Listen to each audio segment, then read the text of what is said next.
Bueno, gracias por la invitación y la idea es a ver un poco la experiencia a dónde llegué más o menos, acompañado en parte por mis socios. Yo soy trabajo en la facultad de la UAB en Venecia hace muchos años con varios encargos. Y bueno, soy realmente veneciano aunque tenga una tonada paraguaya, así que se tienen que bancar mi acento. Aprendí el español ahí y así sigo. Y bueno, lo importante es transmitirle algo y bueno, esto es el censo del lenguaje y espero que le llegue algo, además de mi gramática y bueno, y de mi vocabulario que también es un poco diferente. Y nada, sí, todo lo que comenzó en el 2006 con mi primer viaje en Paraguay culmina con un trabajo de tesis de doctorado que le voy a presentar en parte, no todo, que justamente comienza de una pregunta que ahora le voy a proponer y después veremos un poco lo que hacemos como oficina, ya que mis dos socios hicieron el mismo percurso que yo. Los tres trabajamos en la facultad, los tres hicimos una tesis de doctorado, los tres seguimos trabajando en la oficina y en investigaciones. La pregunta la resumo con estas imágenes que espero puedan reconocer la arquitectura que se ven acá. Y bueno, el interés de mi tesis era intentar explicar cómo un grupo de arquitectos muy heterogéneo, de generaciones diferentes, pudiera lograr una producción arquitectónica muy parecida, sobre todo en el contenido espacial. Esto es el enfoque principal con el cual después de alrededor de 7, 8 años de experiencia en Paraguay, empecé a intentar escribir la tesis de doctorado y bueno, el centro era esto, o sea, cómo tantos arquitectos puedan producir o empezar un proyecto desde esta concepción del espacio social de la casa. Yo vengo de Venecia, esto obviamente es lo opuesto de lo que podemos hacer nosotros ahí. Tal vez por esta razón me impresionó tanto. Y bueno, esta es una obra de Solano Benítez, esta es una obra de Miguel Duarte y esto es una obra de Javier Corbalán. Cuando yo le conocí a Javier Corbalán, estas dos obras no existían todavía, existía solo esta, y con esta obra cierro mi tesis de doctorado. O sea, mi tesis de doctorado trabaja y estudia las obras de Javier Corbalán como cierre final, realizadas antes de mi primer viaje en esta tierra. Bueno, los cortes son representativos simplemente de cómo se realiza este espacio, cómo se construye, y la idea era intentar a leer estas obras. O sea, en mi doctorado intentamos hacer una crítica empezando del proyecto y definir una teoría que surja del análisis del proyecto. Y los aspectos interesantes intenté resumirlo con estas 3 palabras que después vamos a ver. La idea es llevarle conmigo en un viaje más o menos, que después vamos a terminar con nuestras obras. Y espacio, estructura y expresividad eran los temas que yo individué, no sé si se dice, bueno, para guiarme a través del análisis. O sea, espacio ya hablamos, esta situación, y que esta situación siempre está relacionada a un fuerte conocimiento o una fuerte relación entre el proyecto arquitectónico y el proyecto estructural. Y esta casa particularmente, en este caso, tiene 2 vigas Fierendil que le permiten producir este vacío y al mismo tiempo el volumen que después contiene parte de las funciones de la vivienda. Ahora en esta casa vi la oficina de Solano Benítez, está acá abajo, aquella vez no. Y esta es otra casa, solo rápidamente para explicarle más o menos, pienso que ya conozcan, que hayan tenido la suerte de tenerle, no todavía, bueno. Y esta casa es más reciente y es una casa de gente que trabajó cuando era joven, más joven, con Javier y con Solano. Y es el resultado de un principio estructural muy claro. Este volumen, donde están las piezas, el estar de invierno, llamámoslo así, o el estar íntimo, y la cocina, y en este volumen están los servicios. Este volumen está soportado por ese contrapeso que más o menos intenté simplificar acá. Y bueno, cuando se construyó esta casa, yo participé al desencoframiento de esa parte acá. Y bueno, tienen que imaginar que para hacer funcionar esto, el ingeniero tenía planeado unos 7 centímetros de inclinación acá, más que acá, o sea, estaba inclinado hacia afuera para que al desencofrar se pusiera en plano. Y al desencofrar los primeros postes, todos los otros se rompieron, o sea, fue una especie de orquesta. Y bueno, también de susto, porque no es normal ver un espectáculo de ese tipo y esperar que la casa se quede ahí, pero era la casa del arquitecto, entonces era un problema suyo. Y bueno, se quedó ahí, sigue ahí. Ahora al fondo ahí hay una ampliación que es la oficina de Miguel. Y esta tercera obra, le presento estas 3, bueno, serán 4 rápidamente para que entiendan algunos de los temas. La EMA, bueno, es bastante conocida y se terminó en el 2006. Y también acá la concepción del espacio se logra a través de un conocimiento estructural, o siempre de una relación entre el proyecto arquitectónico y estructural, que aparecen como un conjunto una relación muy estrecha. Y el sistema es muy básico, digamos. Hay 4 pilares, 2 vigas paredes y después 2 grandes vigas que soportan la losa y permiten liberar el espacio. Nada complicado, digamos que Le Corbusier había planteado estos temas ya hace muchos años, y este es uno de los temas. Cómo es la modernidad, vamos a verlo después, llega a Paraguay y se traduce en esta arquitectura.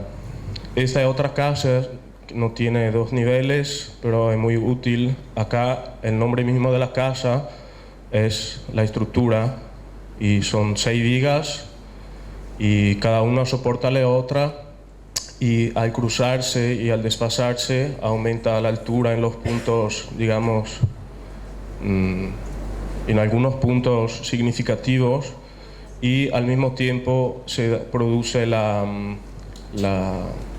una conformación espacial, una jerarquía espacial propia de la casa. Y bueno, la primera respuesta que empezamos a darnos era también porque ellos hablaban mucho de estos edificios, y más que nada era la idea que esta arquitectura paraguaya pudiera surgir de una experiencia hecha en San Pablo y terminada en San Pablo en su época, aunque hoy siga con buenísimos arquitectos. Y nada, la idea era que este espacio social de la Casa Paraguaya pudiera como retomar las cuestiones que iban desarrollando arquitectos como Artigas y Lina Bobardi. Al mismo tiempo, si la vemos de esta forma, los mismos espacios, nos damos cuenta que hay una relación, sí, pero a una escala completamente diferente entre el concepto de un espacio social de una casa y el concepto de un espacio público, que tiene que ver con la cultura paraguaya de la época en que la sociedad se daba solo adentro de los muros privados debido a la situación política y en general de seguridad del país. Pero no era suficiente esa idea para sustentar, digamos, el desarrollo, porque realmente ninguno de estos arquitectos trabajaron en oficinas así o recibieron una formación debida a estos maestros. Más que nada, la idea que pero siempre sigue es resumida en uno de estos. Pablo Méndez hizo millones de estos croquis, pero este más claro porque me permitía enfocar la idea que el espacio público es continuo y Pablo Méndez habla mucho de la ciudad continua. Y es una idea de ciudad muy relacionada a la modernidad europea que no tiene nada que ver con la ciudad que se está desarrollando hasta ahora en Asunción. Y otros ejemplos que hay son siempre relacionados a esta idea de la ciudad continua, aunque en Paraguay fuera creciendo, o sea, si pudiera aplicar esta idea moderna de ciudad solo adentro de los lotes privados. Y bueno, esto es siempre Reidy, Clorindo Testa y esta casa de Amancio Williams, que conocen seguramente. Esta imagen se conoce menos y a mí me gusta porque es la única imagen en que se entiende que el puente no es solo un puente que conecta dos lados de un río o de un arroyo en ese caso, pero es un espacio de sombra donde él imaginaba que la gente pudiera estar, que es lo que pasa exactamente en las casas asuncenas. Bueno, aquí es un juego más que nada la modernidad europea, uno de los ejemplos, la modernidad consagrada. Este edificio de Mies van der Rohe se terminó en la misma época en que Vilanova y Lina Bobardi construían el edificio que le mostré anteriormente. No está tan leja. Y la idea que de alguna forma, si le damos la vuelta al corte, este espacio pudiera ser el vacío del espacio social de la casa o al mismo tiempo el espacio que está por debajo del MASPI, y encima pudiéramos tener todas las funciones, así como es acá abajo el museo tiene la mayor parte de las obras expuesta. Entonces, una modernidad, la investigación se iba de la modernidad europea a la modernidad, digamos, latinoamericana, por debajo esta idea de la ciudad como un elemento continuo, sin límites, y que está muy relacionado a una idea de sociedad que Méndez y sobre todo los brasileños tenían muy clara. Y hay esta modernidad llega también a Asunción a través de este proyecto que es de Reidy, y que es un proyecto, digamos, muy reconocido por estos arquitectos, que queda como una joya más o menos abandonada en la ciudad, que pero es una referencia muy importante para ellos y que sí fue un elemento directo de transmisión de una cierta cultura. Y hay otra obra que es menos conocida porque no se conoce el autor, o por lo menos no encontré a nadie que la haya encontrado y yo tampoco lo encontré. Y bueno, es la Biblioteca Nacional, construida, donada por el Estado argentino, y también esta obra de la misma época tiene en sí los mismos temas, o sea, el espacio y la estructura del servicio de la construcción de este espacio, construyendo también un pequeño podio que resuelve el desnivel sobre la calle y permite solucionar unos accesos por detrás. Al mismo tiempo, estudiando toda esta arquitectura de Paraguay, siempre se hace referencia, o sea, siempre en los artículos y en los pocos libros que intentan describir esta arquitectura, se encuentra una referencia muy directa, o por lo menos así se está contada, con la arquitectura local y rural. Esta es una tipología muy reconocida en Paraguay, se llama culata yobay. Es una tipología rural, todavía ahora por los caminos, digamos, por las rutas se pueden ver edificios construidos así, parecido a este. Esta es una foto reciente. Y bueno, que fueron descritos por los autores como el centro de una tipicidad paraguaya, que es el espacio intermedio. Y este espacio intermedio corresponde, por lo menos así cuentan, encuentra, digamos, su relación con los espacios que vimos anteriormente y se desarrolla en varias tipologías que ahora no le comento, pero digamos son reconocidas como tipologías locales. Y este es un dibujo de Le Corbusier, que viaja a Asunción en el 1929, y esta es una foto del 70. Y bueno, siempre tienen que pensar que no soy paraguayo, vengo de Venecia, y esta situación habitacional siempre me llamó la atención. Y hay muchas coincidencias entre estas dos imágenes, aparte los hábitos, digamos que más o menos corresponde, eso aparece como un estar, y eso al mismo tiempo hay una ventana que aparece también acá, una puerta, hay todo este equipamiento que le da, digamos, le caracteriza como un estar más que como un espacio abierto. Y este son los temas que, digamos, con los cuales se intentaba justificar esta producción arquitectónica. O sea, viéndola al revés, pueden, creo, concordar con la historiografía, digamos, que hay una continuidad entre esta producción, que bueno, ahora yo le presento 6 obras, pero son mucho más, con ad un tiempo la cultura moderna y ad un tiempo con la cultura tradicional. Y en esa época en que sobre todo Javier Corvalán y Solano Benítez estudiaban, en los años 80, no había internet, obviamente, y había pocos libros. Paraguay, creo que la mayor parte de ustedes sabrán, salió de la dictadura en el 89, más o menos. Solano y Javier estaban terminando los estudios, entonces toda la cultura estaba más o menos controlada y filtrada.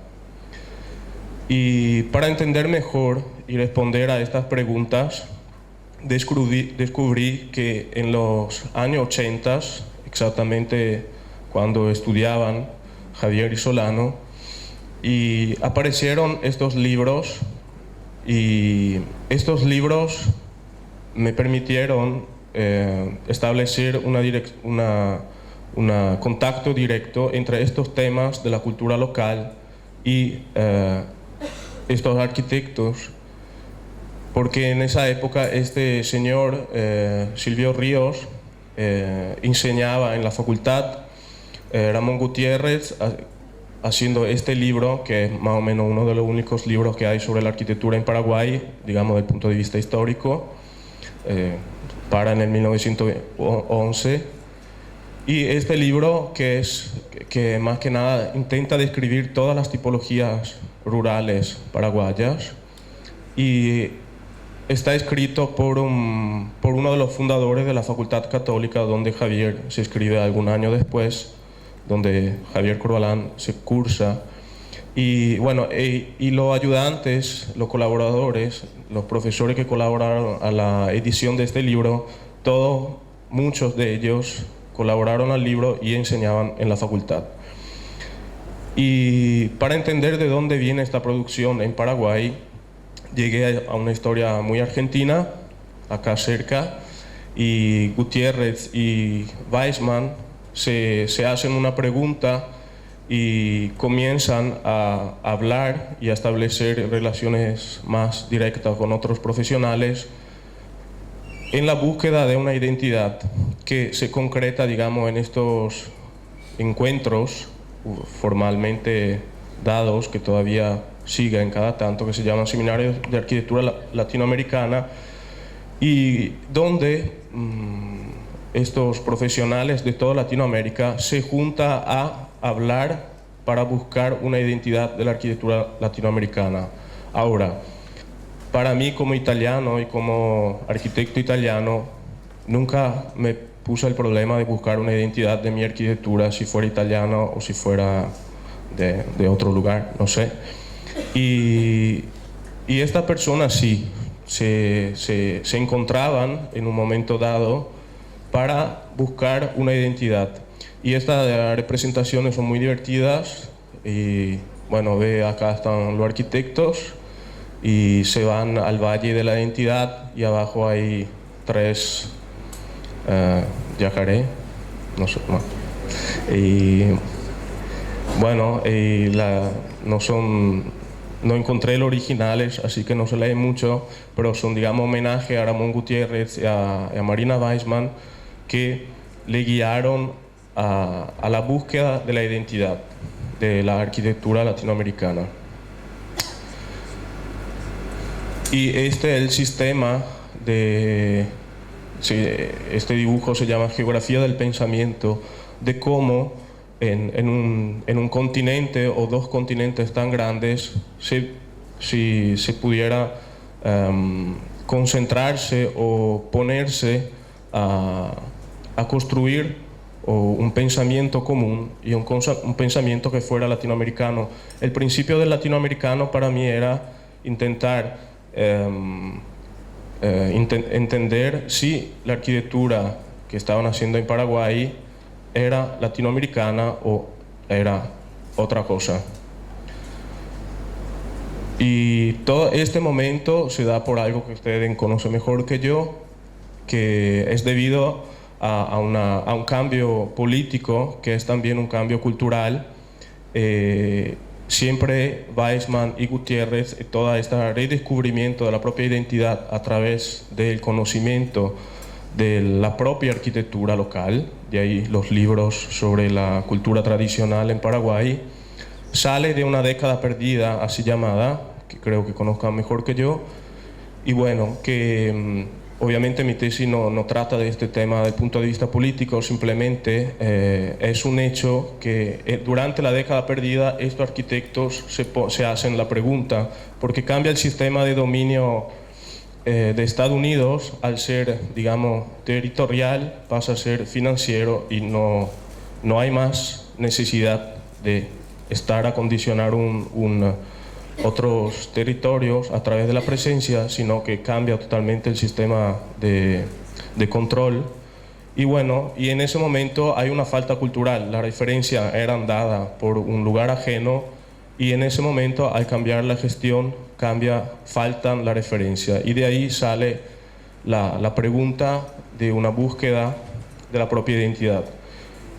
Y este es uno de los primeros libros argentinos, y que un poco nos da la idea de esta búsqueda, que no está dada por cierto, sino que procede. Esta es una misma publicación traducida en un año, en 3 lenguas, y en español, sí, en Barcelona, en Nueva York y en Milán, en Italia. Y las 3 así son muy simpáticas, digamos, porque acá se habla de nuevos caminos, acá de New Direction y acá de orientamientos, y más que nada es una colección de obras que intentan también empezar a definir una idea de arquitectura latinoamericana, que como, bueno, hay diferentes, digamos, inclinaciones, pero más que nada se habla de arquitectura latinoamericana.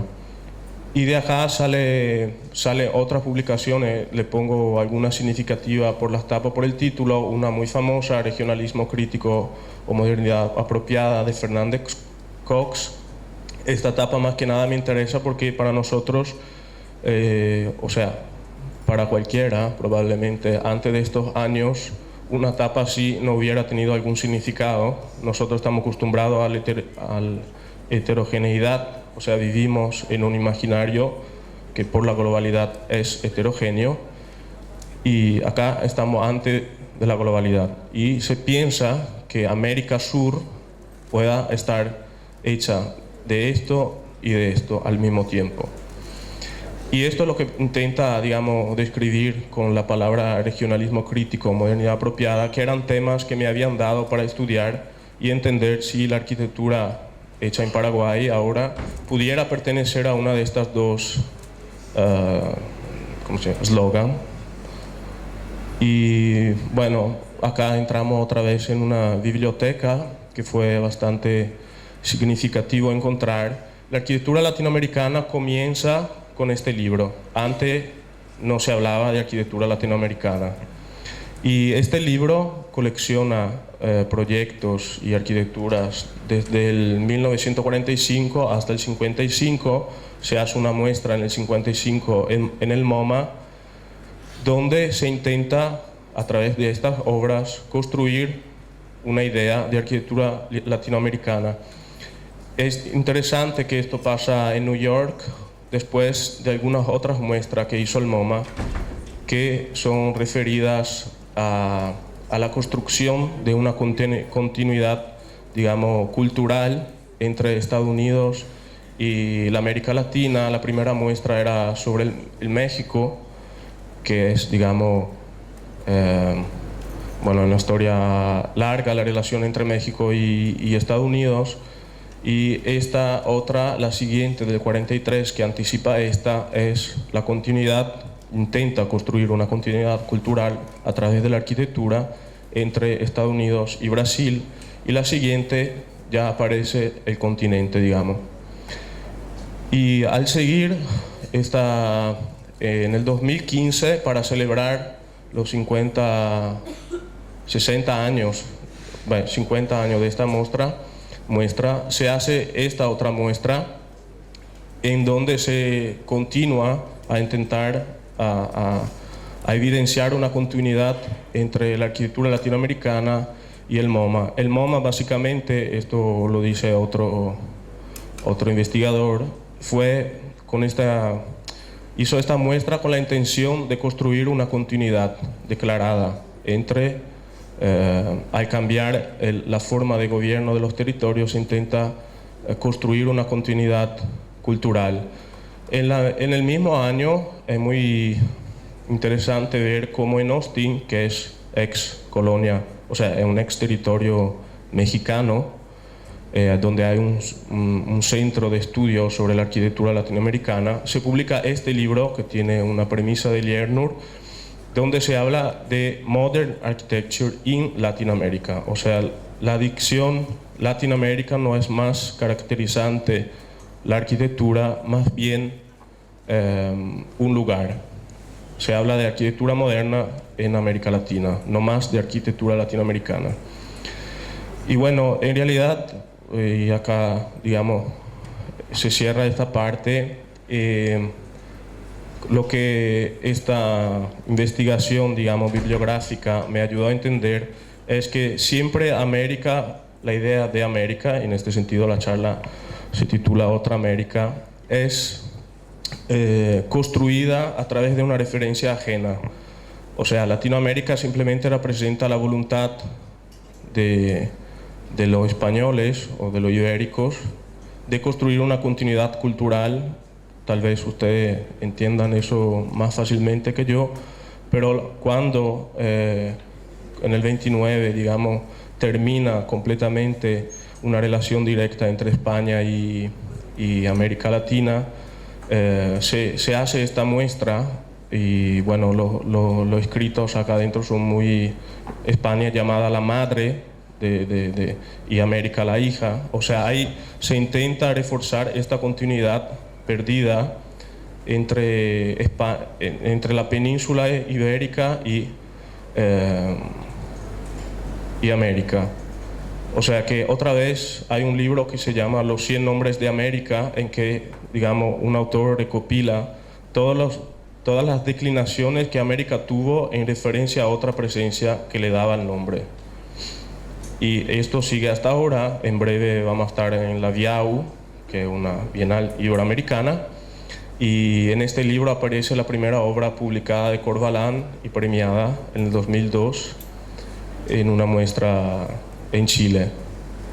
Y bueno, y llegamos a lo que es más un cuento cultural. Cerramos el cuento cultural con esas dos imágenes que nos muestran o refuerzan este concepto que para mí es, después vamos a ver si puedo explicarle mejor, es que para mí América es una idea preglobal. O sea, esta idea de ser definidos por algo que es ajeno, exactamente lo que nos pasa todos los días sin darnos cuenta, tal vez, a través de los medios sociales que tenemos. Y que América y la arquitectura paraguaya después aprovecha de esta condición para valorar su situación. O sea, ¿por qué tomar la arquitectura local en conjunto a la arquitectura moderna? Es dado por esa capacidad de mediar situaciones muy lejanas. Y bueno, esa es la primera representación de América. Este se llama Planifero de Cantino. Este es el dibujo, no, acá. Este es el primer dibujo del Tratado de Tordesillas, donde España y Portugal se dividen las tierras. Y es significativa esta imagen porque Portugal se queda con lo cierto y España se queda con lo incierto. Y acá también aparece una línea que acá está quebrada. Y bueno, acá no se ve bien, pero bueno, acá está escrito por la primera vez América, y acá está escrito en latín, toda ultra tierra incógnita es, algo así, que es toda esta tierra es incógnita, es la tierra que se queda digamos, en proyección, no sé, en suerte a España. Y bueno, es significativo que América aparezca en un plano, porque realmente nadie le llamó a, ninguno de los descubridores, digamos así, de América le dio nombre, sino que fue el señor que dibujó este mapa a escribir América. Y es significativo porque el señor Vespucci, que habla con América, realmente en sus cartas no habla de América, habla de Nuevo Mundo. Y el Nuevo Mundo es nuevo solo en función de su mirada.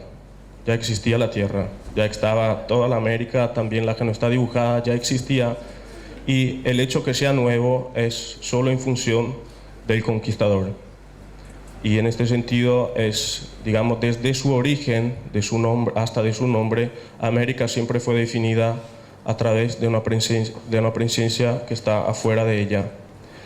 Y en este sentido, digamos, volviendo a los libros, esta generación de arquitectos que dio resultados a una producción significativa en todos los estados de Latinoamérica, de descubrimiento de cultura local, está debida, digamos, a esta búsqueda de una cultura propia, tanto que Fernández Cox habla de modernidad apropiada y otros hablan de modernidad periféricas. Y bueno, este dibujo es muy conocido, pero siempre acá aparece de vuelta la idea que América es definida en relación a algo, que en este caso es el norte, como si el norte fuera la referencia. O sea, darle la vuelta a América, al final otra vez decir que el norte en nuestra concepción es más importante que el sur. O sea, se refiere otra vez a otro mundo cultural. Y otras imágenes, digamos, que expresan esta idea en diferentes modos. Esta es parte de la experiencia de Mereyda, de Chile, en que podamos, digamos, darle la vuelta a América, pero no sabemos, o encontrarle un centro ajeno para intentar, digamos, definir una propia dimensión de América. Y acá, digamos que después de este recorrido cultural, vuelvo otra vez a las obras, que son lo que nos interesa principalmente como arquitectos, y intento, digamos, encuentro otro sentido a cómo un arquitecto paraguayo contemporáneo pueda liberamente buscar y usar todas estas referencias, aunque sean muy pocas, porque básicamente no habían visitado estas obras, aparte las paraguayas, y no tenían conocimiento real de estas herramientas, o sea, no tenían una percepción real y, ¿cómo decir?, consciente de todas estas referencias. Y mi trabajo de investigación se centra en el taller E como conjunto de arquitectos, pero digamos, intenta explicar cómo esta idea de cultura condiciona la obra de Javier Corvalán. Bueno, yo tomé 4 obras y que fueron todas construidas parcialmente construidas, en este caso, antes de mi primer viaje, y algunas son medio desconocidas, como esta, y que se llama Teatro Manzana de la Ribera. Fue un concurso en donde pedían un Zoom y después se volvió a hacer un teatro. Está ubicado en el centro de Asunción, Río Paraguay, y la en rojo que ven es la cota 64, que define la cota de seguridad de la ciudad de las inundaciones, y el centro se desarrolla acá y después, bueno, todo el desarrollo de la ciudad. Y esta obra para mí representó el profundo conocimiento que tenía el arquitecto Corvalán del centro histórico de Asunción, y volvemos a definir una propia identidad conociéndose a través de la arquitectura como piedras que nos pueda contar algo y decirnos quién somos, o esto por lo menos era la mirada de Weissman y Gutiérrez. Y la Manzana de la Ribera se ubica acá y es, bueno, el teatro. Bueno, la Manzana de la Ribera es un centro cultural que, digamos, ocupa toda esta manzana. El teatro se ubica ahí, el resultado de un concurso. Acá ven, digamos, la favela de Asunción, que está abajo de la cota, y la ciudad alta sobre la cota 64. Estos dibujos son dibujos de Corvalán, que colabora, cuando era joven, colabora en la edición de este libro que conmemora los 450 años de Asunción, y es, digamos, ahí que yo encuentro una relación entre los libros que le mostraba antes y la capacidad de interpretar, bueno, la capacidad de interpretación de Corvalán. Estos son siempre dibujos de Corvalán, es muy anecdótico, pero por absurdo, la ciudad de Asunción es una de las pocas capitales que antes de su independencia, que no tuvo un plan producido por las leyes de Indias. Me imagino, bueno, sabrán lo que es, la cuadrícula. Y Asunción toma independencia, y ahí, justo cuando toma independencia, el dictador decide reformar la ciudad, rectificando los caminos y sustancialmente dándole a la ciudad una imagen ligada a su relación con el conquistador ajeno. Y la manzana se desarrolla acá. Esta es una foto de Corvalán. Y bueno, acá se ven todos unos cuantos temas que nos ayudan a entender cómo el proyecto siempre fue relacionado al lugar y a las presencias urbanas significativas. Este es un edificio en galería que mira hacia adentro, hacia el patio, y este es el Palacio de Gobierno.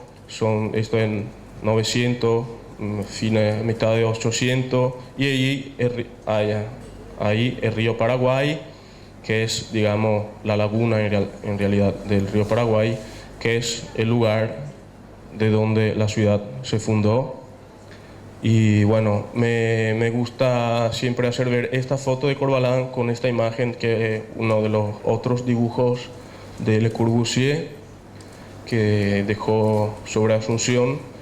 Y bueno, se ve la calle que baja, el río, y acá una indígena. La arquitectura no es significativa. Calculen que Le Corbusier, cuando hizo este viaje, que es su primer viaje, no deja un proyecto por todas las importantes ciudades que visitó. Hay un proyecto por Buenos Aires, hay un proyecto por Montevideo, hay un proyecto por Río de Janeiro.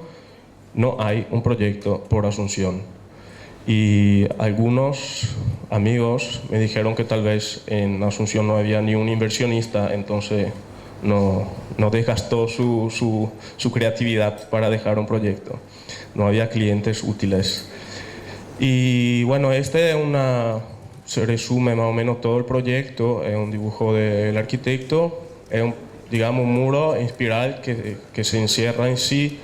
Hay varios códigos, digamos, de esto, alguna idea de fachada. Arriba en el techo aparece una viga habitable, otra vez la primera estructura. Este es uno de los primeros concursos que hace el arquitecto Corvalán y que gana, pero se construye otro profesional con algunas diferencias. Y la idea era que, o sea, el análisis me llevó a documentar cómo toda la espiral está relacionada al entorno. Y, o sea, esta primera pared toma como referencia el primer marcapiano, y después la segunda va a unirse a esta casa que parecida a una culata Giovai, también si no es.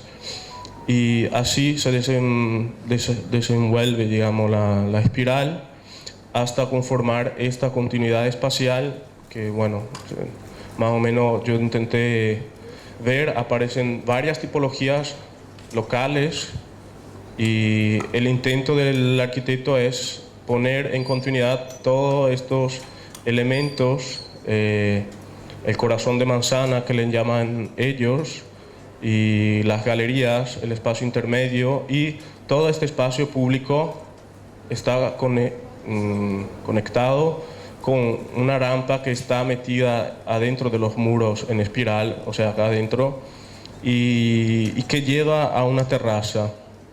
Esta es una foto donde se ve que la terraza no existe porque fue construido por otro arquitecto, y la idea era, según yo, como entrar de la ciudad, tener un momento de abstracción adentro del teatro y volver a la ciudad donde está hospedado el edificio. O sea, este principio después está también se puede encontrar también en esta obra, que es más conocida, fue publicada la primera vez en el libro que le mostraba antes, que es el Cepes.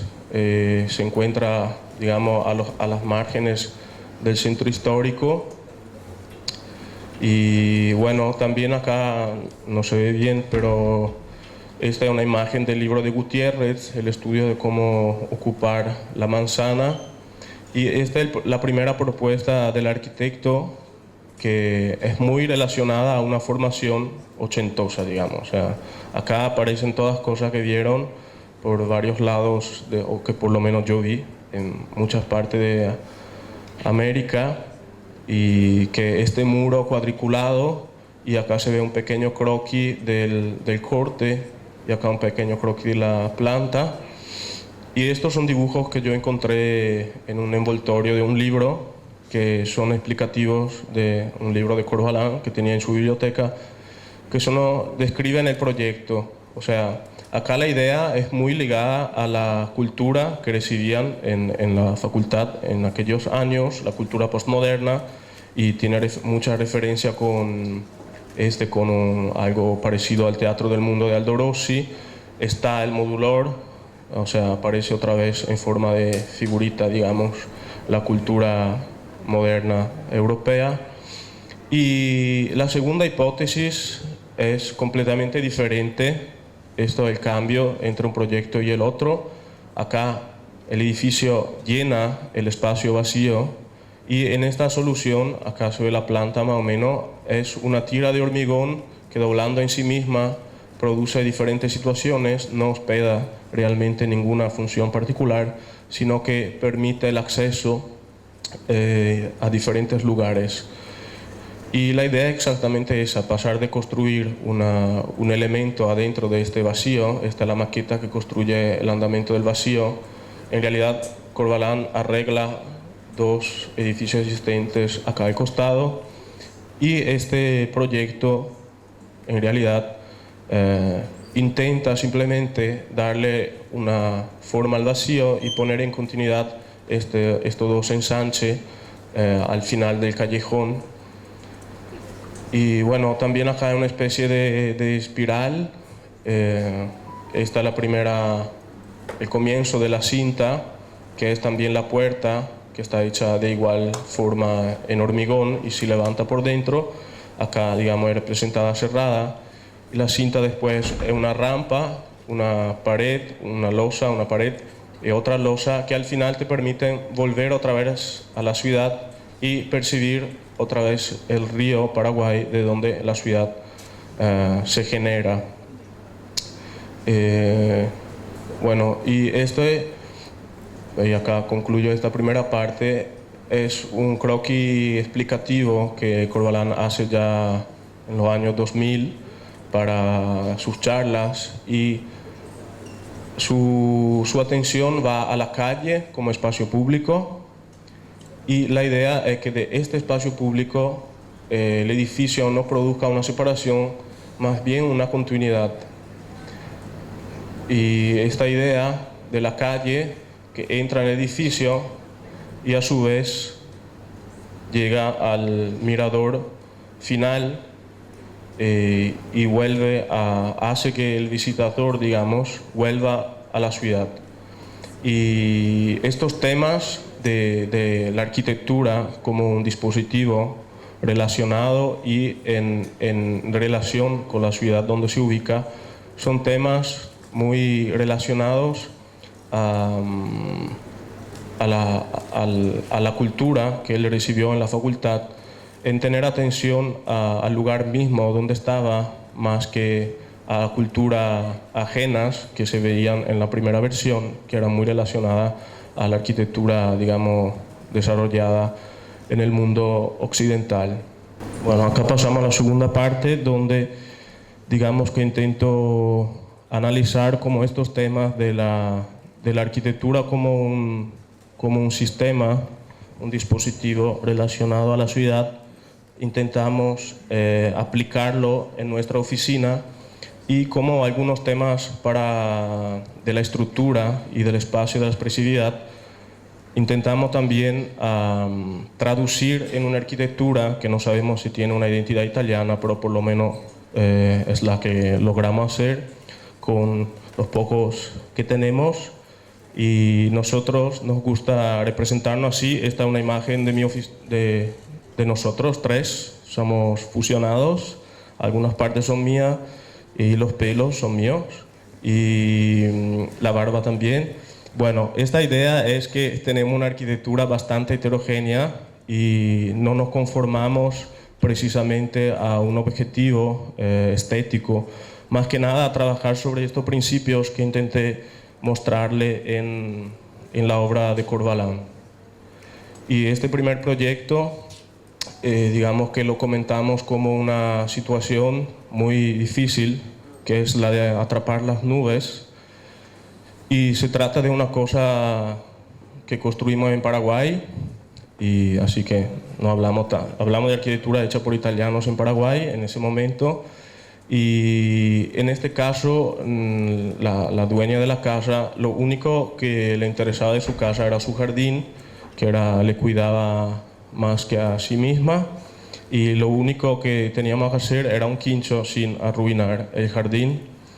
Y bueno, esta es una planta muy sencilla, la hice después de haber terminado la obra, no necesité de muchos dibujos para construir, y bueno, con dibujos peores que esto construimos. Y más que nada hacia acá está el servicio, entonces este es el acceso desde el servicio al quincho, que está ubicado en esta porción, justamente por estar de lado y escondido de la vista principal del jardín, que viene desde acá donde está la galería, que es acá. Y bueno, una conexión directa con el servicio y la conexión con la pileta existente y la galería. Y este es un esquema. Trabajamos con una parte de basamento que arregla un poco todas las orientaciones diferentes del existente, de este volumen, la pileta existente. Acá existía el filtro de la pileta, y está el basamento, dos pórticos y un pilar, y después una viga con dos techos, uno, digamos, apoyado y uno colgado. Y la idea fue básicamente construir una viga, que sobre esta viga pudieran apoyar este techo que permitía el acceso, o sea, la vista del jardín desde acá, además de cubrir el pasillo, que era una digamos, de los pedidos, y el segundo techo que está colgado, y todo se resuelve más o menos con una solución, digamos, muy técnica y muy económica, debido a cuestiones económicas. El ingeniero que construyó y calculó la estructura, la viga tenía como 12 metros y 60 centímetros de largo, y al final la hicimos de 12 solo porque toda la viga está determinada a un paño de acero, así como viene en Paraguay, y el paño tenía una medida que ahora no me recuerdo bien, X, creo que era como 1,20 m por 4, y lo dividimos en dos, y de las dos partes hicimos esta C, o sea, hicimos 1, difícil, 2, 3, 4, 5 pliegues, y estas dos C fueron soldadas entre ellas, y lo único que tuvimos que hacer fue cortar en la mitad las dos puntas porque las soltamos desfasadas entre un lado y el otro, y ahí, digamos que yo tuve que arreglar el proyecto para achicar, digamos, todo a 12 metros. Después, más que nada, un trabajo de materiales. Lavamos el hormigón, reutilizamos unas piedras que la señora tenía y elegimos trabajar con el ladrillo roto. Esas son fotos del mejor fotógrafo de Santa Fe, y no solo. Y bueno, acá se ve más o menos el corte, los dos pórticos de hormigón, el pilar que traba la viga y la vela. Bueno, la idea de trabajar con el ladrillo roto es precisamente una elección que hicimos para darle al quincho un aspecto más adecuado al jardín sin simular nada. Y la idea es, la idea de atrapar las nubes viene de un interés de tomar el agua que iba por el techo apoyado, el agua del techo apoyado descarga en el techo, el agua que viene de ahí descarga en el techo curvo, y el techo curvo a su vez descarga acá donde hay una pileta. Esta pileta cuando llueve desborda, y abajo hay otra pileta donde convencimos a la señora a, digamos, adquirir nuevas plantas en su jardín, y le pusimos plantas acuáticas. Y la idea era que el agua pudiera, aparte de tener este jardín acuático, el agua pudiera darle un tiempo diferente a la obra enseguida al tenerla terminada. Este ladrillo está puesto con la junta que corre, no sé, como corriente, bueno, continua, justamente para declarar su función de revestimiento, no está trabado, y con esto hicimos todo el basamento, y cuando llueve el agua desborda de esa pared y produce esta mugre, bueno, que aunque como idea fuera algo muy atrevido por la señora, al final le conquistó, porque digamos que el pilar funciona en relación a su lugar, que es el jardín, y la arquitectura, digamos, en este sentido trabaja con el tiempo, con las reacciones de los otros elementos, más que evitarla o distanciarlas, y se integra al jardín de su manera, sin renunciar a su presencia.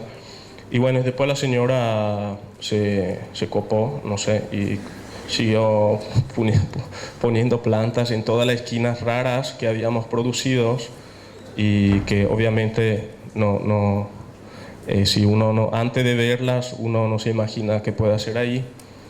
Y bueno, este es el filtro que estaba ahí ubicado y no movimos, y todo el trabajo del basamento está más o menos intentando solucionar las dos preexistencias, el jardín vegetal, un banco y el pilar. con esa intención digamos, de mirar más allá del proyecto en sí, aunque la viga, los techos y el ladrillo sean, digamos, elementos muy fuertes, y más que nada nos interesaba esa idea del tiempo y del agua. Esta es otra construcción que hicimos en Belluno, que es de donde viene uno de mis socios. Estos son los Alpes, y esta es la casa de su familia. Y la idea acá era también crear un dispositivo que la arquitectura logre obtener un resultado más de construir un espacio para vivir, sino también un espacio relacionado al vivir ahí, en ese mismo lugar. Esta es la vista, esta es la casa, este es el lugar donde se ponía el fieno, no sé, las pajas, digamos, y esta es la huerta y la vista que hay. Este es el estado así como está, o sea, como estaba. Y bueno, el pedido era hacer esto de vuelta, y podíamos construir unos cuantos metros cúbicos más, y la idea fue al final demoler esta parte en gris y teníamos que construirla de vuelta igual y hacer la ampliación, aunque la gente no había pedido algo acá hacia la calle porque era más común en el entorno, y nosotros insistimos para mantener la casa acá. Esta parte que ven en verde es la, digamos, reconstrucción y ampliación. Movimos un poco la casa hacia atrás para producir este podio, este mirador natural de la casa, y después para mirar también hacia una pequeña capilla que estaba ahí al costado. Esa es la planta, muy sencilla, no hay ningún, digamos, invento. Esta es la parte que reconstruimos y esta es la ampliación nueva, el corte. Bueno, ve que hay un desnivel natural del cual nosotros aprovechamos en el proyecto, que es esto. Este es el piso de arriba. Son dos departamentos separados, el de arriba y el de abajo. Y la idea básicamente del trabajo está toda en relación al entorno. O sea, esta ventana que más o menos está en la esquina del Star, mira hacia estos montes. Esta pequeña ventanita de la cocina del piso de arriba permite apreciar la pequeña capilla, y todo el frente mira hacia la huerta y hacia los cerros que están hacia el este, perdón. Bueno, acá también una imagen más directa que siempre teníamos como imaginario, la idea de recortar un paisaje preciso, y la casa más que nada intenta construir esta secuencia y nada más. Y bueno, esta es la ventana que le decía que mira hacia atrás. Acá después se puso el equipamiento del Enlestar, y esta era el comedor. Como ve, hay un escalón que después resolvimos con 2 bloques de mármol, y acá la vista hacia el frente, el abuelo que toma posesión del mirador. Y bueno, la casa más que nada intenta construir o sea, se deforma y se excava en relación a estas relaciones con el paisaje. Y más que nada acá no hay ningún interés, o sea, no es que no pudimos expresar ningún interés estructural, porque, bueno, en Italia tienen que saber que o sea, en toda Europa, hay unos reglamentos muy estrictos sobre la transmisión del calor y la contención de consumos debido a la calefacción. Entonces todo está revestido con un material plástico de 12 centímetros que sirve para aislar la casa y te permite, digamos, ahorrar económicamente en el gasto de calefacción. Acá hay nieve 6 meses al año, no hay fotos con nieve, pero acá hay nieve. Y sí, entre 4 y 6 meses. Y nada, o sea que la estructura está cubierta, y también por hacer esto voladizo de 2 metros, la empresa estaba bastante preocupada porque no era tipológico, y lo importante es, la tradición es otra cosa, es no hacer un voladizo más que saber mirar al entorno. Esta es la parte que reconstruimos. Y este es el último proyecto, después ya terminamos, y del cual estamos muy contentos, aunque sea un proyecto muy chico. Y este proyecto fue seleccionado entre los 400 finalistas del Miss Van der Rohe, y como jóvenes fuimos seleccionados con este proyecto como jóvenes arquitectos emergentes.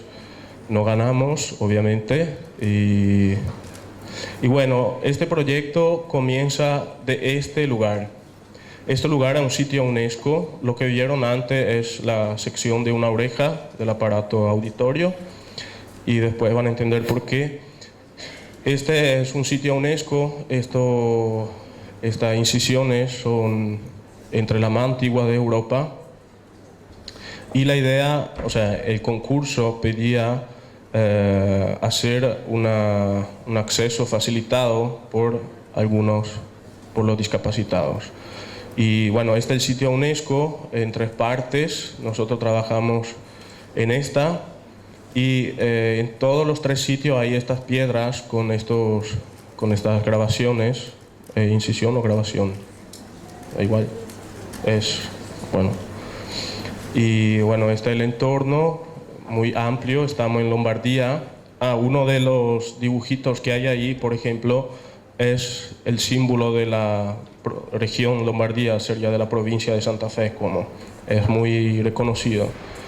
Y esta es la parte que, digamos, pedían de facilitar el acceso. Tiene un desnivel bastante leve y el percurso es bastante recto dentro de todo. Y este es el contexto. Acá a la derecha acá abajo está la piedra, una de las piedras, y esta es una pequeña fundación que se hizo, que existía. Ahí está la entrada. Y este es un encuentro que hicimos ahí con el concurso estaba propuesto por 2 asociaciones de discapacitados, y pedían sustancialmente una baranda para facilitarle el acceso y el entendimiento y conocimiento del lugar. Y bueno, básicamente trabajamos con ellos para entender mejor sus necesidades. Acá no se lee mucho, pero es un esquema de la relación entre arquitectura y accesibilidad en función de la obra, pero no se ve. Y esta es nuestra propuesta, que más que nada es una baranda apoyada sobre esta fundación que existía, para llegar a ver, obviamente no se puede tocar, pero para llegar a ver las incisiones. Y obviamente este concurso sí lo ganamos, porque prácticamente no ganamos nada económicamente. Todo esto salió 10.000 euros, o sea, comprendido nuestro compenso. Y esta es una segunda parte que todavía no se hizo. Y este es el percurso de la baranda. Acá está la trompeta y acá está el acceso. Y el trabajo fue básicamente centrado en la trompeta.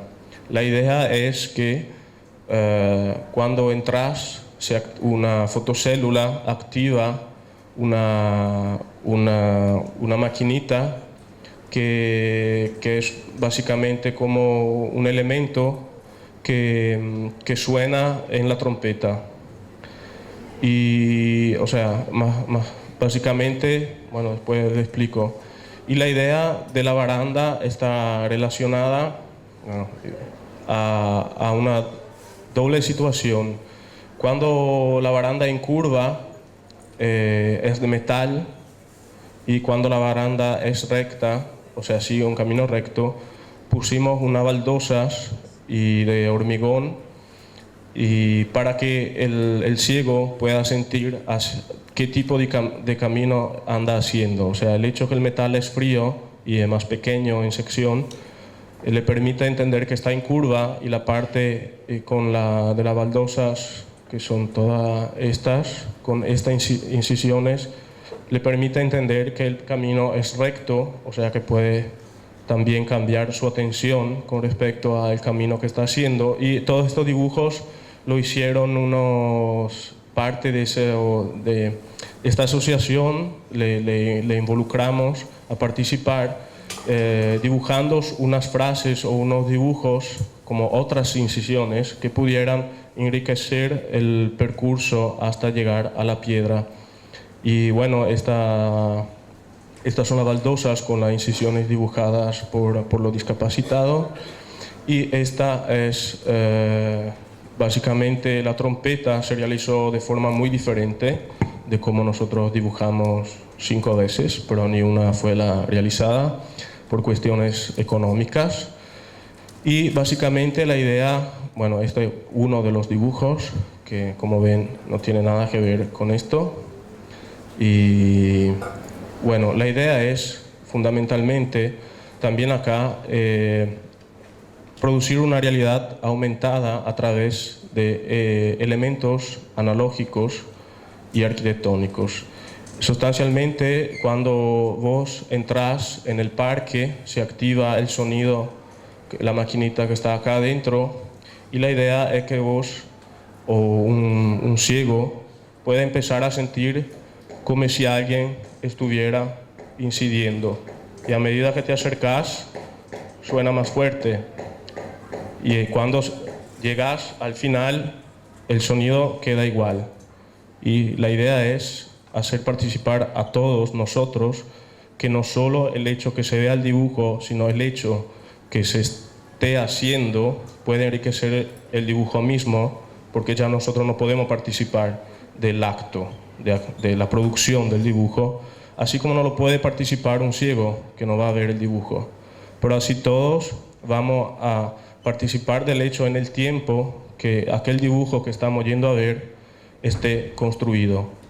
Más que nada, la idea es esta: construir algo, o sea, arreglar los elementos que tenemos para producir algo más que es, como decir, una imagen de retorno conscientemente. O sea, que la arquitectura no sirve solo para sí misma, sino que pueda servir también para representar algo más de la vida. En este sentido entendemos este proyecto como un pequeño proyecto o intento de realidad aumentada, porque nos permite conocer no solo ver, sino conocer en el tiempo estos dibujos.